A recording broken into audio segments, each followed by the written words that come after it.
Cuando un anime triunfa en los medios convencionales, las casas productoras suelen decidir crear más productos para explotar la buena imagen que dicho anime deja en el espectador. Es por ello que muchas veces, al final de la temporada de una serie, se suelen anunciar secuelas para seguir contando la trama de la misma. Sin embargo, en algunas ocasiones esto sale mal, por distintas razones: bajos presupuestos, mala animación o simplemente la historia que se cuenta es mala. Es por ello que en este video quiero hablar acerca de este tipo de secuelas, bajo mi punto de vista y principalmente de las que yo recuerdo. Sin nada más que decir, comencemos.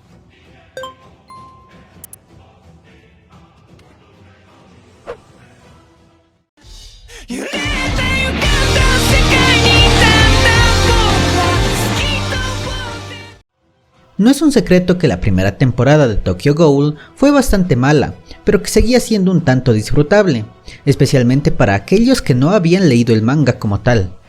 Si bien no fue un desastre comercialmente hablando, desde ese punto ya se veía que esto podría terminar mal. La mejor decisión hubiese sido que se cancelase la producción y se quede únicamente con una temporada. Pero seamos honestos, la principal razón por la que Tokyo Ghoul fue conocida por la mayoría del público es por el opening. Unravel fue un éxito en todas las plataformas. Eso, sumado al buen diseño que tuvo la máscara de Kaneki, hizo que muchas personas vayan a ver este anime solo para saciar la curiosidad, mas no porque les hubiese gustado esta obra animada. La peor decisión que pudieron tomar fue la de desarrollar una segunda temporada, donde aparte de empeorar la narración, decidieron cambiar la historia, dando a personajes vacíos que tomaban decisiones absurdas que iban en contra de toda su filosofía. Mientras la primera temporada tenía una calidad bastante alta, esto fue todo lo contrario: animación que iba en declive, soundtrack nada memorable, e incluso el opening, que en la anterior temporada brilló por sí mismo, esta vez fue cambiado por uno de los peores que se pudieron crear. Si en este momento hiciera un top de peores openings de la historia, seguramente ese estaría en los primeros lugares. El anime de Tokyo Ghoul estaba condenado al fracaso desde un inicio, pero fue salvado por los motivos antes mencionados. Lastimosamente, la casa productora fue la última en darse cuenta del mal producto que hicieron, y al querer seguir explotando la falsa imagen formada, simplemente cavaron la tumba de esta primera adaptación de un muy buen manga que se pudo crear.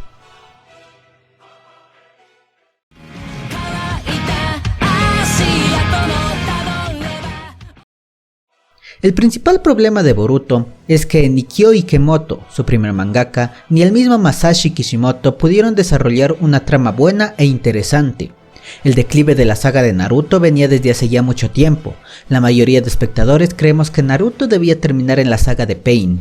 Luego de dicho arco, el 90% del manga y anime fue en declive y con una calidad narrativa muy desgastada.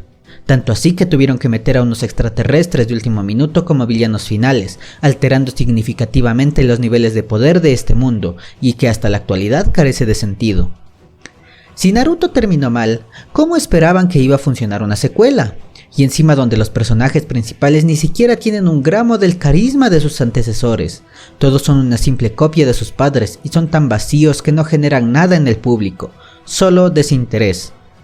Pero lo peor que tiene este anime o manga es precisamente su historia. No es nada innovadora y repetitiva. En el manga es un poco salvable debido a que va directo a los golpes, pero sigue siendo una basura por completo, donde la historia se centra en los mismos villanos finales de Naruto, aquellos que no funcionaron y solo dieron dolores de cabeza por lo malos que son, los Otsutsuki. Estos no sirven como antagonistas. Sumado a lo mal prota que es Boruto, solo nos muestra más la decadencia de Kishimoto, haciendo extrañar aquellos momentos donde dibujaba grandes batallas con una trama con sentido e interesante. Si hablamos del anime de Boruto, este es 1000 veces peor que el manga. La cantidad de relleno que posee hace que lo dejes de lado y ni siquiera desees verlo, porque esos capítulos son aburridísimos y no aumentan nada a la trama. Es como ver el día cotidiano de esos personajes, lo cual ni siquiera es interesante, porque todos son planos y carentes de desarrollo. ¿Recuerdan lo que les dije de los niveles de poder en este mundo? En Naruto estos fueron exorbitantes, tanto así que en Boruto se tuvo que nerfear tanto a Naruto como a Sasuke, de forma sin sentido, solo para que estos no acaparen toda la atención del supuesto protagonista, Boruto. Simplemente, todo en este anime es malo.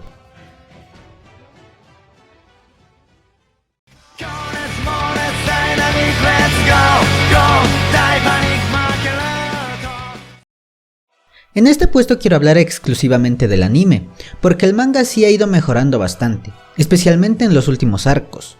Cuando se anunció el regreso de Dragon Ball con la película de la Batalla de los Dioses, muchos se ilusionaron con una posible nueva serie o la continuación de Z, la cual al final sí llegó, pero que principalmente fue bastante criticada. Esto por diversas razones: el reciclaje de las películas, villanos repetitivos y transformaciones sin sentido y carentes de imaginación hicieron que esta secuela sea bastante resistida por el público en general. Prácticamente el fandom estaba dividido entre los que les gustaba Super y aquellos que directamente lo tachaban de lo peor que le pudo pasar a la saga. En lo personal creo que Super fue una secuela decente, pero principalmente por los últimos arcos, por la alta calidad de animación y soundtrack que tuvo. Pero a lo largo de la misma fue cometiendo varios errores al contar la historia y mostrando los niveles de poder entre los personajes. Por ejemplo, Krillin a la par de un ataque del SSJ Blue, el maestro Roshi dando la pelea a luchadores de otros universos y los power-ups que se inventan de un momento a otro hicieron que las peleas se hicieran aburridas y predecibles. El principal problema de Super fue la forma en cómo fue desarrollado. Al no estar basado en una idea como un manga, los desarrolladores de la casa productora fueron haciendo lo que se les pegó la gana, sin siquiera analizar si las acciones de los personajes tenían algo de sentido, o si los power-ups eran o no eran meritorios. Personajes vacíos y humillaciones a personajes de antaño hicieron que, analizando el desarrollo de la trama, este sea simplemente malo, pero que se podía mantener a flote debido al nombre que posee. Dragon Ball Super, a pesar de todo lo malo que tuvo, fue bastante querido por el público, y me incluyo. Solo hay que ver la cantidad de masas que este pudo mover en el arco final del Torneo del Poder.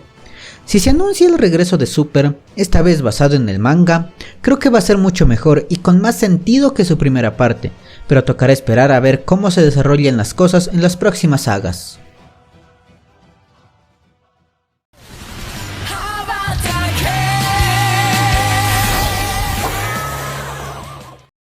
Ya lo he dicho en algunos videos, Saint Seiya o Caballeros del Zodiaco es mi anime favorito de todos los tiempos. Es por ello que siempre he procurado intentar ver todo lo relacionado a este anime. De pequeño me vi toda la saga clásica y de The Lost Canvas comprando DVDs piratas. Y una vez hallé una saga que no había visto. Esa era Omega. Creo que fue la primera vez que vi un anime subtitulado. ¿Y qué decir? En primer lugar, el diseño de la animación dista bastante de sus predecesores. En lo personal no me gusta del todo, además de que es bastante lento y con un ritmo bastante irregular. El nuevo protagonista, Koga, es el peor hasta la actualidad. No se desarrolla casi nada y va acompañado de un grupo de personajes secundarios que no le llegan ni a los talones a los de las sagas pasadas. Algo que hay que señalar cuando se habla de Omega es que se atrevieron a innovar y añadieron los elementos como modo de combate. Pasamos de caballeros que se mataban a golpes imbuidos de puro cosmos a transformarse en Pokémon con armaduras, que de paso tienen un diseño horrible. Lo bueno es que le intentaron dar más protagonismo a caballeros de otros signos zodiacales, pero si estos son tan vacíos que no generan nada en los espectadores, simplemente se convierten en relleno. En resumen, Saint Seiya Omega lo único que tiene de Saint Seiya son los nombres de los personajes, porque se perdió toda la esencia del original. Tranquilamente puedes cambiarle de nombre y seguiría siendo lo mismo, y no habría ningún problema, pero eres una secuela de Caballeros del Zodiaco. No digo que debía ser una secuela que supere a la original, porque eso ya lo hizo The Lost Canvas, pero por lo menos no debía dar vergüenza ajena ni manchar el nombre de una obra como esta.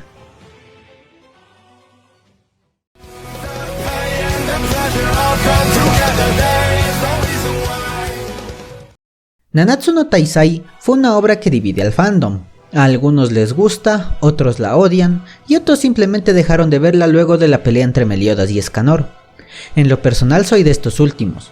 Las dos primeras temporadas me gustaron muchísimo, a pesar del mal protagonista. Algunos personajes secundarios hicieron que valiera la pena seguir viendo esta historia, además de que me encantan las leyendas artúricas o arturianas, como les digan. Al principio era una buena combinación entre pelea y comedia, un buen shonen con una buena animación y producción. Van y Escanor fueron los que carrearon la historia, porque Meliodas es uno de los peores protas que he visto, pero seguía habiendo una trama interesante con buenas y fluidas batallas. El agregar a los mandamientos solo hizo que se crearan nuevas interrogantes que esperaban ser contestadas, las mismas que iban a ser resueltas en la tercera temporada, pero todo salió mal. Nanatsu no Taizai es uno de los shonen más populares de los últimos años, y muchos esperábamos disfrutar de los aciertos y errores del mismo, pero especialmente de una batalla, precisamente la de Escanor y Meliodas, el mejor personaje contra el peor protagonista. No es misterio que esta rivalidad se la creó en el fandom de este anime porque el añadir a Escanor cavó la tumba de Meliodas como prota, y la gran mayoría prefería mejor dicho a Escanor. Esta batalla la vi en el manga, y es muy buena, y refleja correctamente el poder que cada uno de ellos posee, es fluida y personalmente una de mis favoritas. El deseo mío y de muchos otros era el de ver correctamente animado este combate, pero Studio Deen, si no recuerdo mal, desde el primer capítulo de la tercera temporada empezó a reducir drásticamente la calidad de animación, creo que incluso fue peor que el quinto capítulo de Dragon Ball Super, y cuando les tocó la pelea, simplemente fue un fracaso.